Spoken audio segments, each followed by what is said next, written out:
For whatever reason, Giannis Antetokounmpo just cannot seem to get any respect from other players, from former players, from the media, and that's just a really strange thing to me because this is a guy with an incredible story, someone that came from basically nothing to become one of the best players in the league and an MVP caliber guy. In today's video, we're going to be talking about why exactly this is and why it doesn't make any sense. And for me, you really have to begin with the former players. For whatever reason, these guys love to be critical of modern day NBA players, and that is a theme not just for guys that played in the 2010s and the 2000s, but every decade that you go back, players seem to be more and more critical of not only how the game is played now, but some of the best players in the league, Giannis, Steph, Jokic, guys like that, are just continually criticized by these former players. And specific to Giannis, I think there's a couple of different reasons why people have issues with him. And the first for me is he wasn't a great player straight away. And typically when we think about some of the best players in the league and guys that get a ton of respect, they were awesome right away. Like they showed up to the league and they were in the running for Rookie of the Year, or they were a first or second team All-NBA guy within their first couple of seasons in the league. And Giannis just took a little bit more time. He showed up as a 19-year-old that was playing in a really bad league that was drafted just outside the lottery when he got to the NBA, and he had a lot of work to do. He had a great frame, but he needed to put some muscle on. He needed to develop skill. Everybody knew that he was a raw prospect, but now that he's developed into this MVP caliber player, it's hard for people to put him near the top of rankings the way that they need to and give him the proper amount of respect because it's something that they had to adjust to. It wasn't immediately apparent from the time that he showed up to the league.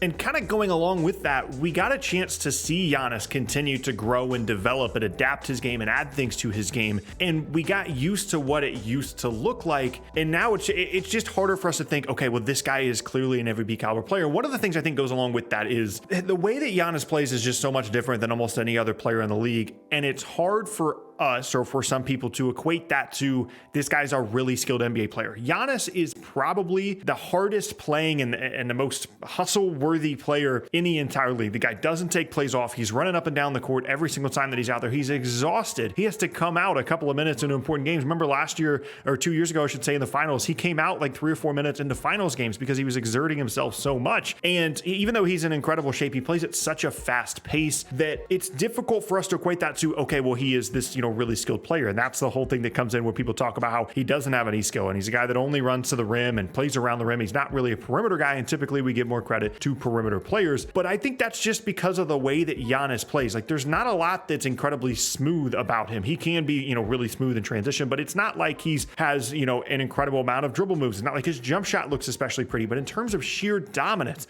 and being the best NBA player on the floor, Giannis is the best player on the floor almost every single time that he plays, even if he does it in a little bit of a different way. Like, yes, transition buckets aren't necessarily as pretty as some really cool isolation stuff, but it still counts all the same. Same thing with garbage buckets around the rim. Same thing with rim running. Same thing with rolling to the rim as a screener. Giannis is willing to do whatever he can on the floor to help his team win on both ends of the floor. And a lot of times that comes across as looking as someone that, isn't the most skilled. And it's not that he isn't skilled. It's just that what makes him great isn't necessarily a great dribble package or jump shot, even though those things have really, really improved over the years. And then the next point to me is a really, really big one. We, in general, I'm not going to point anybody out specifically, in general, have a really difficult time here in the States with these international players. It happened with Luka at the time of his draft, where everybody saw how slow he was and didn't think that he was going to fit at the NBA level. It happens with Jokic all the time as well, where people don't want to give him credit as an MVP caliber player because they see that he's really limited athletically at times. And Giannis is the same way, not from an athleticism standpoint, but people really struggle with international players because think about it, most of the people that you see on TV or quite frankly on YouTube are from the States. Like they're not used to seeing a lot of international prospects unless they become really good in the NBA, and they're always going to have a little bit of a bias or maybe prefer these American born players, guys that they've seen for a really, really long time. Most of these guys haven't seen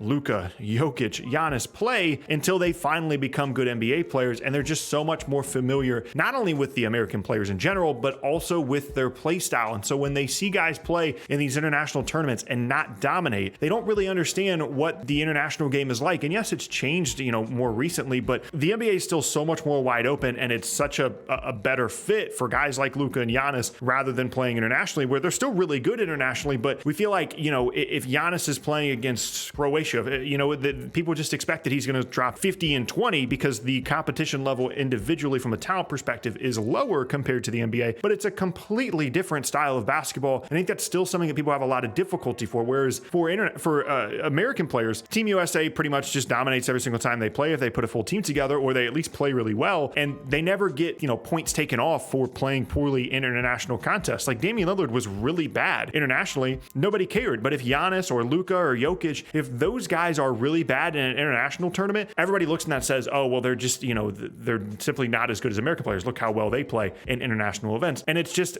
a bias it's kind of a rough and a negative word to put on this, but I think it's more so familiarity, not only with international competition in general, but what these international prospects look like when they come to the league. And that certainly extends to Giannis, where his game just doesn't fit international competition as well as it does American competition, which it shouldn't, because he plays his most important basketball games in the NBA, and that's where he plays most of his basketball games. So his game should be oriented towards an NBA environment with more spacing. And I think that is another big part of this, is specifically with the former players, it's going to be hard for them to give credit to not only an international player, but a guy that clearly perfectly fits what a modern NBA player is supposed to look like and fits so well within this. Now, if you want to try and tell me that Giannis would have been just as good in the 80s or 90s, like that's a conversation. But for these former players, they're always going to look at modern guys and say, oh, well, they're not as good. They're always going to look at international guys and say, oh, they're probably not as good. And then when you fit this modern style as well as Giannis does, where he's running up and down the floor, he's got all this space around him, and at times internationally, he doesn't have as much space because the players around him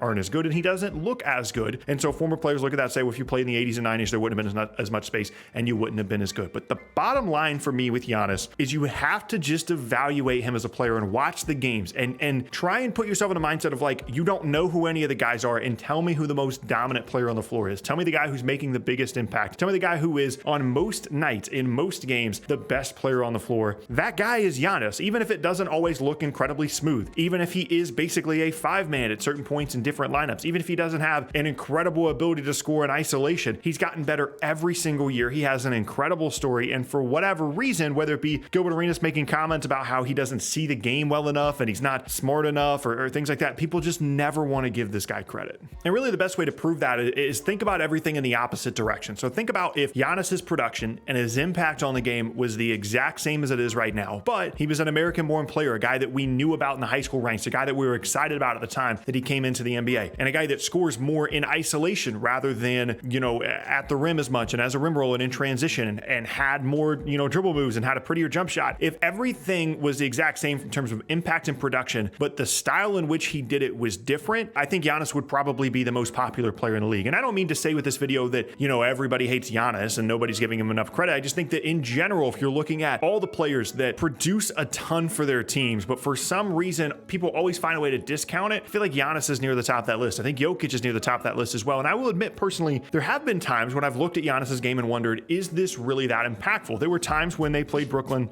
2 years ago when, Brooklyn was not full strength and they still almost beat that Bucks team. And there were times when Giannis was really struggling from the free throw line and he was shooting a ton of threes and his jump shot in general didn't look that great. And as long as he didn't get to the rim, he actually wasn't that great. And I was thinking, maybe we are overrating this guy. Maybe he does need more offensive skill to succeed in the postseason. But the longer that series went on, it's clear that yes, maybe he isn't the most skilled player in the league and he still continues to grow and develop those things, but he has ways to impact the game even when all those things aren't working, because of his energy level, because of his athleticism, because of his ability defensively, because of how much he cares about winning. I truly believe that when you look at the guys that kind of think about basketball in the correct way in terms of helping their team win and putting in the maximum amount of effort, I think Giannis absolutely thinks about the game the right way. And even if skill level wise he's underneath some of these other guys like Kevin Durant, for example, I think that his impact is just as great. Even if he is an international player and maybe doesn't perform, the way that you would expect him to internationally at times, he's still an incredible NBA player. And I think you'd be hard pressed to find a player that you could put in the situation Giannis is in those international games and think that they're going to be as successful as Giannis has been. I don't mean to make it seem like Giannis has been bad in international play. He's been really good, but I think in general, he gets points taken off for that. And for whatever reason, a guy that is an MVP,